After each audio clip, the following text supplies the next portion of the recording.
Baik, misalnya kita masih dalam kajian Islam di segmen terakhir. Kalau kita, pemirsa, ini sering kita juga dengarkan, memilih seorang pemimpin, maka kita mencipta masa depan kita di masa yang akan datang. Ini kan tentunya satu hal yang sangat besar, peran dari seorang pemimpin yang mengubah, yang bisa memberikan secerca harapan ke depan bagi orang yang dipimpinnya. Tentunya dengan syarat tadi pemimpin yang memang punya tadi ya, punya jiwa mengubah sebagai katalisator, inspirator dan seterusnya. Nah, ini bagaimana tentunya ke depannya, ataupun tadi ada kriteria orang-orang yang memang bisa kita jadikan sebagai seorang pemimpin. Nah, selebihnya gimana, Ustaz? Ya, jadi tadi ada kriteria seperti dia itu hendaknya memiliki karakter bukan orang yang mencari amanah tadi, itu bukan orang yang mencari kepemimpinan tadi, tapi dia memang yang diberikan. Yang kedua, bila kita melihat sejarah, ya, biasanya bukan selalu, tapi biasanya seorang pemimpin itu biasanya, sekali lagi yang katakan biasanya, memiliki terah atau darah daripada darah para pemimpin.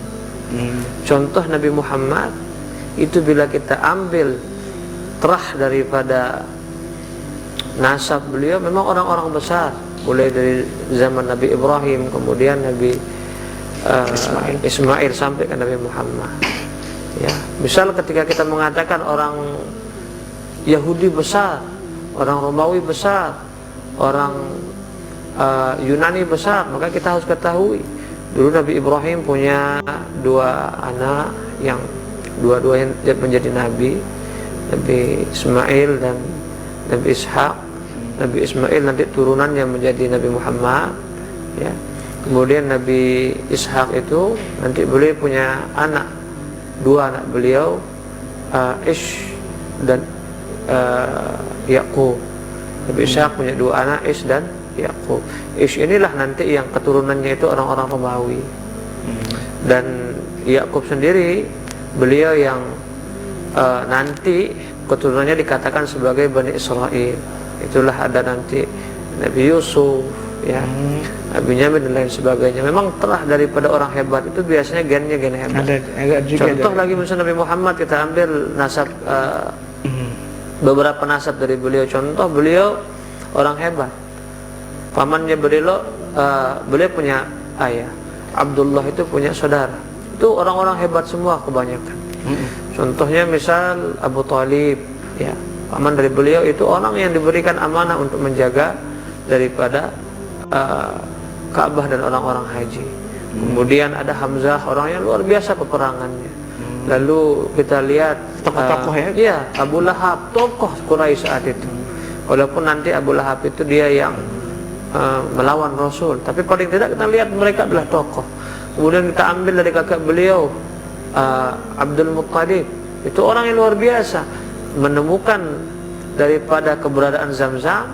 Kemudian sejarahnya beliau itu, kalau kita baca sejarah, dia nantinya yang mengulang sejarah bahwa salah satu anaknya hendak dia sembelih karena pernah bernazar dulu.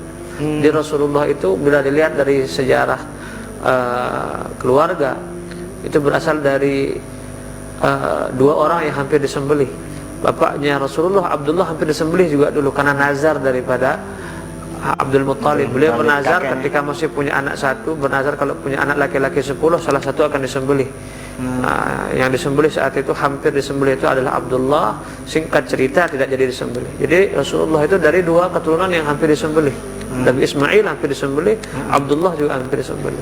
Kita naik lagi ke keturunan sebelumnya, ya, yakni Hashim, terus kemudian sebelumnya ada Abdul Manaf. Itu semuanya orang-orang luar biasa, orang besar yang diberikan amanah untuk menjaga Ka'bah saat itu. Jadi ciri berikutnya, biasa pemimpin yang luar biasa itu memang punya dia darah kepemimpinan. Ini biasanya, tidak selalu, ya, tidak selalu, tapi biasanya.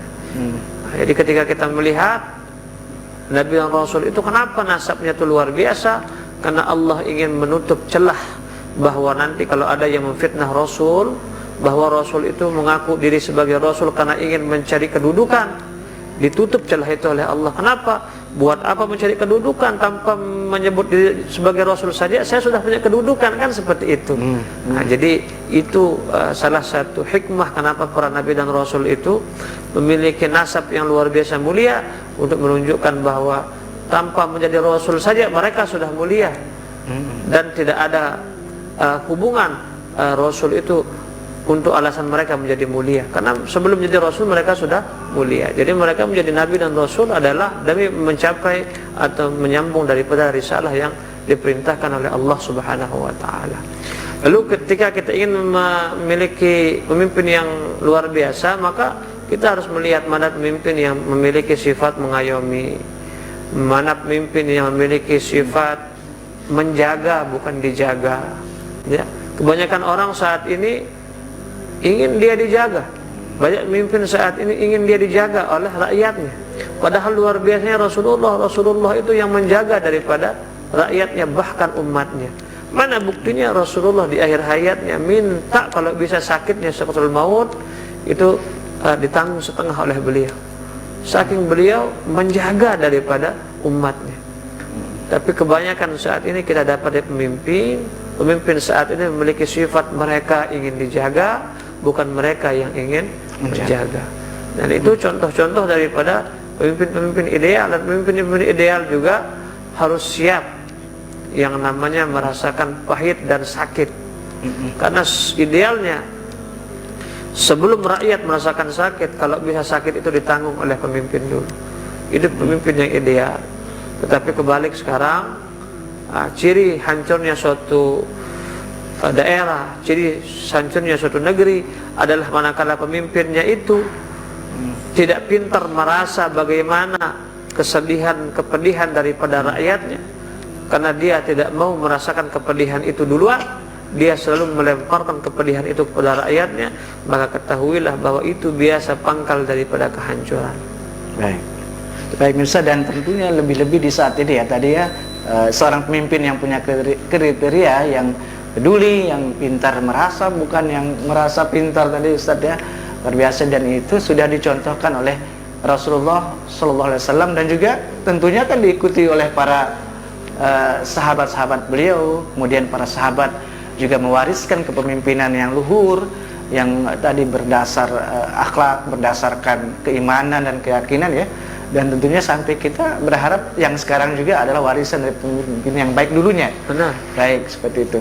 Baik, yang terakhir Ustaz, jadi kalau kita melihat sejarah Al-Fatih yang menaklukkan Konstantinopel, yang nanti membuat kota bernama Istanbul, kemudian diubah oleh orang-orang sekuler yang ada di Turki menjadi Istanbul. Itu sejarahnya Al-Fatih yang menaklukkan Konstantinopel itu, beliau pernah mengangkat seorang hakim. Beliau mengangkat seorang hakim. Kemudian singkat cerita, hakim itu ditunjuk oleh pemerintahan saat itu untuk menghakimi Al-Fatih.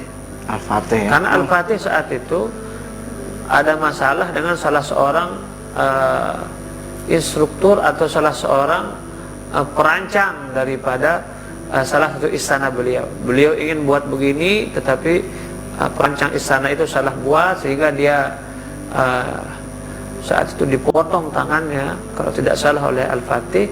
Kemudian orang itu mengadu kepada hakim tadi.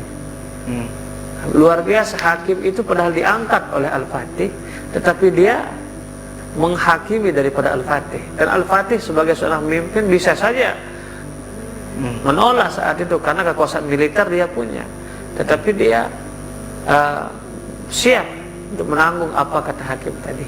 Itu luar biasa. Itu integritas yang tinggi ya. Ya, itu luar biasa contoh yang kita diberikan, bahwasanya suksesnya seseorang itu dalam mengemban amanah, manakala selalu amanah itu hitam dan putihnya itu kita menggunakan standar Quran dan hadis. Kalau kita menggunakan standar yang lain, ya, misal ketika kita menggunakan standar Belanda, standar Amerika, itu tidak akan sama semuanya. Contoh, sistem demokrasi dalam pandangan Islam dengan pandangan di Amerika, ya, dengan pandangan Cina, itu berbeda-beda. Untuk menyamakan persepsi kita sebagai orang yang beriman kepada Allah, ya kalau bisa senantiasa belajar memperdalami daripada Quran dan hadis. Bagaimana cara kita? Tentu dengan mempelajari daripada kitab-kitab dari para ulama, sehingga kita tahu bagaimana ciri dari pemimpin yang luar biasa, cara memilih pemimpin yang luar biasa yang digariskan oleh ulama sesuai dengan Quran dan Sunnah. Seperti itu. Baik, paling tidak mirsa kita juga mempelajari, mendalami tadi dari kisah-kisah Rasulullah SAW memimpin tadi ya. Kisah baik Rasulullah, itu sahabat. kalau ukur kita ya, refleksi kita kan ke sana, kita merujuk ke sana dan kita mempelajari itu yang akan bisa membawa seorang kepada kriteria yang ideal tadi dalam ranah kepemimpinan.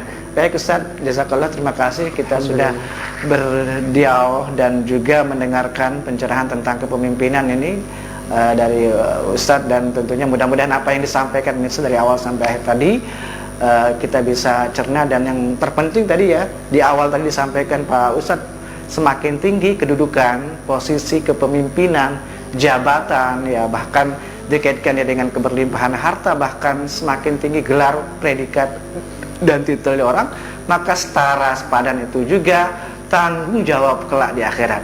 Misal kita akan lanjutkan tentu dialog kajian Islam kita pada malam yang akan datang dengan tema serta topik yang menarik. Assalamualaikum warahmatullahi wabarakatuh dan sampai jumpa. Waalaikumsalam. Terima kasih telah menonton channel ini. Nantikan video-video selanjutnya. Assalamualaikum warahmatullahi wabarakatuh.